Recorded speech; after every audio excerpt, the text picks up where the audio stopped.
जी हाँ साथियों, बहुत बहुत स्वागत करता हूँ अपने इस यूट्यूब परिवार रोहित सर बायोलॉजी में।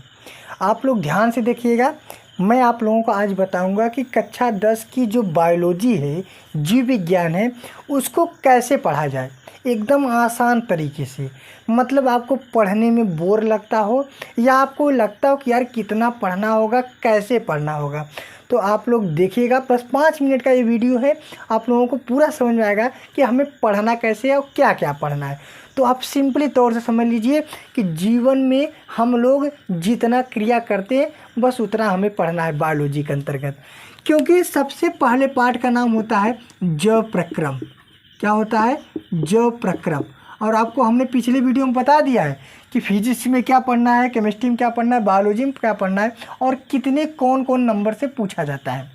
तो पहले पार्ट का नाम होता है जैव प्रक्रम, जिसे इंग्लिश में हम लोग कहते हैं लाइफ प्रोसेस। क्या कहते हैं? Life process. यही नाम पहले था जीवन की प्रक्रियाएं। क्या था? जीवन की प्रक्रियाएं। इसी को पहले हम जीवन की प्रक्रियाएं नामक पाठ में पढ़ते थे। इस समय इसका जैव प्रक्रम नाम हो गया। देखिए, जैव प्रक्रम माने होता है जीवन की प्रक्रियाएं, अर्थात सजीवों के द्वारा जो भी कार्य किया जाता है अपना जीवन यापन करने के लिए, उसी को जैव प्रक्रम कहते हैं।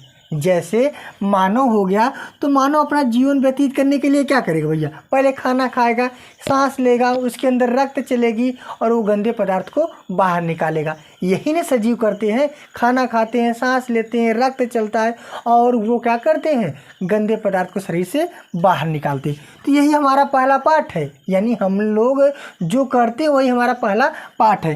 क्या हम लोग पहले भोजन करते हैं, यानी हम लोग पहला पोषण तो करते हैं ना, यानी न्यूट्रिशन तो करते हैं, ये पहली यूनिट हो गई। दूसरा, हम लोग भैया श्वसन भी करते हैं। क्या करते हैं? श्वसन, यानी रेस्पाइरेशन, हम लोग श्वसन करते हैं। इसके बाद हम लोगों के शरीर में रक्त एक स्थान से दूसरे स्थान, यानी क्या होता है? परिवहन होता है, जिसके अंतर्गत हम लोग क्या पढ़ते हैं? परिसंचरण। क्या पढ़ेंगे? परिसंचरण, यानी ट्रांसपोरेशन इसे कहते हैं। इंग्लिश में क्या कहते हैं? ट्रांसपोरेशन कहते हैं। और इसको परिसंचरण क्या बोलते हैं? सर्कुलेशन। परिसंचरण क्या बोलते हैं? सर्कुलेशन। ये हम लोग तो जानते ही इतना करते हैं।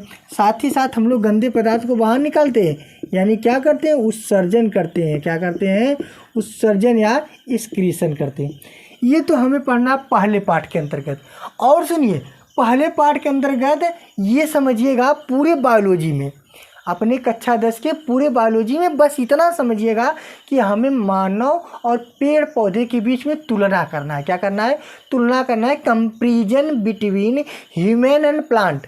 पौधे और मानव के बीच में क्या करना है? तुलना। जैसे कि पहले पाठ में पढ़ना है कि मानव कैसे भोजन करता है, पेड़ पौधे कैसे भोजन करते हैं। यानी मानव कैसे भोजन करता है और पेड़ पौधे कैसे करते हैं। यानी मानव जैसे आप जानते हैं, वो भोजन करने के लिए मुख गुहा से लेकर के गुदा द्वार तक पूरा पाचन तंत्र होता है। उसमें आप देखते हैं बीच में एंजाइम भाग लेता है, अमाशय होता है, छोटी आंत, बड़ी आंत, लीवर, यानी सभी अंग भाग लेते हैं। तो पेड़ पौधे कैसे भोजन करते हैं, यानी प्रकाश संश्लेषण के बारे में पढ़ना होगा। पत्ती द्वारा करता है। रंध्र क्या होता है, पहले पाठ में ये पढ़े।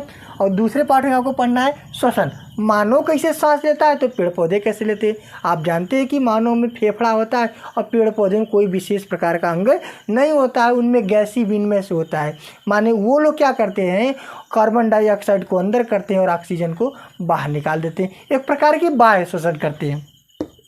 परिवहन में क्या पढ़ना होगा कि मानव में खाना खाने के बाद पाचन होता है और पाचन के बाद जो भी कुछ पदार्थ निकलता है, प्रोटीन, वसा, विटामिन, कार्बोहाइड्रेट, ये सब जितना निकलता है सब अवशोषण होने के बाद रक्त में जाता है और रक्त की सहायता से एक स्थान से दूसरे स्थान में पहुंचता है, जिसे हम परिवहन कहते हैं या परिसंचरण कहते हैं। और यह क्रिया जो रक्त के द्वारा होता है, किसी तंत्र के माध्यम से होगा, तो उसे परिसंचरण तंत्र कहते हैं। जैसे परिवहन माने क्या होता है? परिवहन माने क्या होता है बताइए?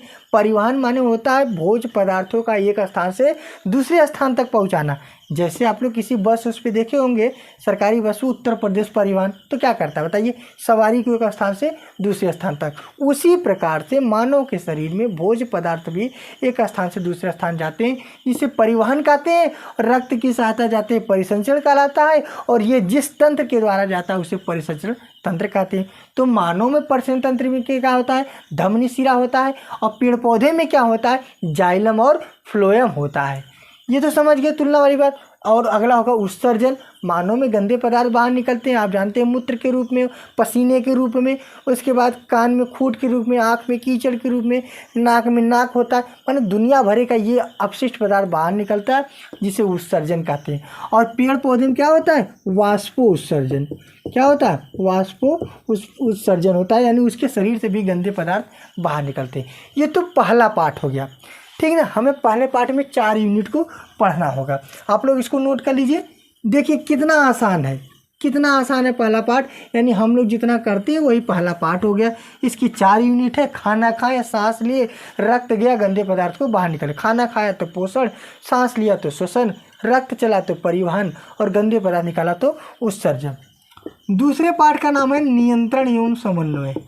क्या है, नियंत्रण एवं समन्वय, यानी कंट्रोल एंड कोऑर्डिनेशन।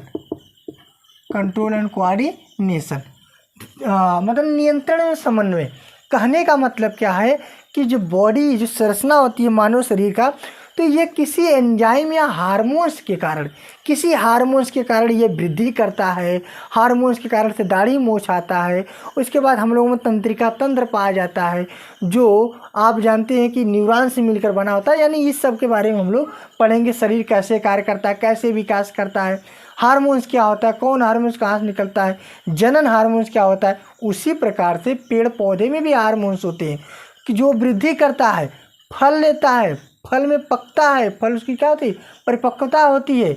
यानी इस प्रकार की क्रिया क्या होता है, नियंत्रण और समन्वय, जो पेड़ पौधे और जंतु दोनों होता है। तो आपको पढ़ना किसके बारे में, मानव के बारे में और जंतुओं के बारे में, मानव के बारे में और पेड़ पौधे के बारे में। तीसरा जनन, तीसरा क्या पढ़ना, जनन यानी रिप्रोडक्शन। अब आपको पता है रिप्रोडक्शन क्या होता है, अपने जैसे नए संतान को उत्पन्न करना ही क्या कहलाता है, जनन कहलाता है। और आपको पता है सभी प्राणी ऐसा करते हैं, जितने भी प्राणी होते हैं, चाहे पेड़ पौधे, जंतु, छोटे बड़े, सभी लोग अपने जैसे जंतु को या अपने जैसे नए संतान को पैदा करते हैं, और यही पैदा करना ही क्या कहलाता है, जनन कहलाता है। मानव में भी होता है, पेड़ पौधे में होता है। तो अब पढ़ना आपको किस में, मानव में और पेड़ पौधे में। यानी पेड़ पौधे में आप जानते हैं कुछ में लैंगिक, कुछ में अलैंगिक, क्योंकि पुष्पी पादपों में लैंगिक होता है और अपुष्पी पादपों में अलैंगिक जनन होता है। मानव में क्या होता है, लैंगिक जनन होता है, क्योंकि नर और मादा 2 पाए जाते हैं। पढ़ाएंगे आपको एक एक पाठ के बारे में अच्छे से पढ़ाएंगे। और चौथा है आनुवांशिकता। अब आनुवांशिकता हमने पढ़ाया भी है, शुरू भी किया है, तो आप लोग अगर इसको देखना चाहते हैं, आप लोग पिछले वीडियो में जा कर के सर्च कर लीजिएगा कि आनुवांशिकता बाय रोहित सर, या मेंडल का प्रथम नियम, द्वितीय नियम, तृतीय नियम, जो भी कुछ है आप लोग जा कर के वहाँ देख सकते हैं। देखिए आनुवांशिकता माने होता है आनुवांशिक लक्षणों को पीढ़ी दर पीढ़ी चलना ही आनुवांशिकता कहलाता है। तो आनुवांशिकता में क्या होता है कि सबसे पहले मेंडल जी ने ही मटर के पौधे पर प्रयोग किया था। इसके बाद मेंडल ने ये बताया था कि जो मटर का पौधा होता है, इसकी आनुवांशिक लक्षण पीढ़ी दर पीढ़ी स्थानांतरित होते हैं, चाहे एक संकर संकरण द्वारा, चाहे द्विसंकर संकरण द्वारा। इन्होंने यह बात बताने के लिए 3 नियम दिए हैं, और तीनों नियम हर साल बोर्ड की परीक्षा में आता है। आप लोग देख लीजिए पिछला पेपर उठा करके, ये हर साल पूछा जाता है, इसलिए आप लोग अच्छे इसको पढ़िए। इसके बाद मानव में दिया है, आप लोग कक्षा 12 के बच्चे होंगे तो ध्यान देंगे थोड़ा सा कि कक्षा 12 में यही पढ़ेंगे वंशागति का मेंडलीय आधार, वंशागति का गुणसूत्रीय आधार और वंशागति का आणविक आधार, जिसे कक्षा 10 में सब एक ही पढ़ा जाता है। देखिए आप लोग पढ़ाएंगे, देख लीजिएगा, या फिर आपके सर पढ़ाएंगे तो भी देख लीजिएगा। देखिए उसमें आणविक आधार बताएंगे, गुणसूत्र बताएंगे, इसके बाद गुणसूत्र के साथ साथ लिंग निर्धारण भी बताएंगे, यानी ये सब इसके अंतर्गत बताएंगे। इसके बाद बात करते हैं, और देखिए आनुवंशिकता के साथ साथ जो जैव विकास था वो अब इसी में जुड़ गया है। आनुवंशिकता और जैव विकास इसी में जोड़ दिया गया है, यानी दोनों को इसी के अंतर्गत पढ़ा जाता है, इसका अध्ययन किया जाता है। इसके बाद कुछ जैसे पाँचवा कुछ पारिस्थितिक तंत्र पढ़ाना है। और पारिस्थितिक तंत्र जो होगा ये इकोसिस्टम इसे बोलते हैं। क्या बोलते हैं? इकोसिस्टम। इसके अंतर्गत क्या पढ़ना है? पर्यावरण क्या होता है, पारिस्थितिकी क्या होता है, इसमें घटक होता है, जैविक घटक, अजैविक घटक होता है, उत्पादक होता है, उपभोक्ता होता है। उसके बाद इसमें कुछ ऐसे होते हैं जो एक खाद्य श्रृंखला बनता है, खाद्य जाल बनता है, यानी हम आपको सब बताएंगे। बस ये समझते रहिए कि हमें बायोलॉजी में इतना पढ़ना है और कुछ भी इसमें हार्ड नहीं है कि आपको नहीं आएगा। ठीक है, आप लोग पूरा देखिएगा। जब हम शुरू करेंगे कोर्स तो आप लोगों को ज़रूर समझ में आएगा। और आप लोग आपसे जान लीजिए कि आपकी बायोलॉजी जो है वो विज्ञान में 25 नंबर का आता है, जिसमें से 7 क्वेश्चन इसका बहुविकल्पी आता है। और टोटल आपके विज्ञान में 20 बहुविकल्पी आएंगे, जिसमें से 7 बायोलॉजी और 7 फिजिक्स, 6 केमिस्ट्री, 7 7 14, 6 20 नंबर का, और 30 नंबर का प्रैक्टिकल होता है। ठीक है, ये तो था कक्षा 10 की जीव विज्ञान में हमें क्या पढ़ना है और कैसे पढ़ना है। ठीक है, बस इतना समझते रहिएगा। Comparison between human and plant, ठीक है ना, हमेशा पौधे और जंतु के बीच में तुलना किया गया है। और सुनिए, कक्षा 10 का बायोलॉजी जितना हम रोज़ करते हैं या जो हम अपने जीवन में करते हैं वही हमारा कक्षा 10 की बायोलॉजी, ये कुछ ज़्यादा हार्ड नहीं है। तो ज़रूर समझ में आया होगा कि ये सिलेबस क्या है, कैसे पढ़ना होगा। बस अब थोड़ा सा शेयर कर दीजिए, लोग देख सके।